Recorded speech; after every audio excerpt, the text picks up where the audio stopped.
হেরার অর্থ হলো অনুসন্ধান করা এবং পঞ্চমীর অর্থ হলো পঞ্চম। পৌরাণিক কাহিনী অনুসারে আষাঢ় মাসের শুক্লপক্ষের দ্বিতীয় দিন ভগবান জগন্নাথ দাদা বলভদ্র ও বোন সুভদ্রাকে নিয়ে নগর পরিবহন করতে বেরিয়ে নিজ নিজ রথে চড়ে মাসির সঙ্গে দেখা করার জন্য রওনা হন গুন্ডিচা মন্দির।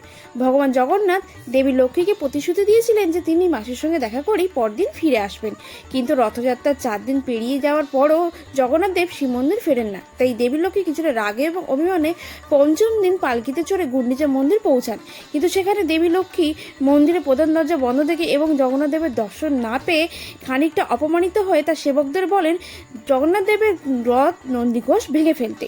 তাই সেবকরা আদেশ অনুযায়ী নন্দীঘোষের কিছুটা অংশ ভেঙে ফেলেন এবং সেই দৃশ্য মা লক্ষ্মী একটি গাছের পিছন থেকে দেখছিলেন। তারপর তিনি প্রধান সড়ক দিয়ে না ফিরে গোপনে হেরা গো হরি সহি নামক একটি ভিন্ন পথ দিয়ে ফিরে আসেন শ্রীমন্দিরে। এই প্রথাটাই হেরা পঞ্চমী নামে প্রচলিত।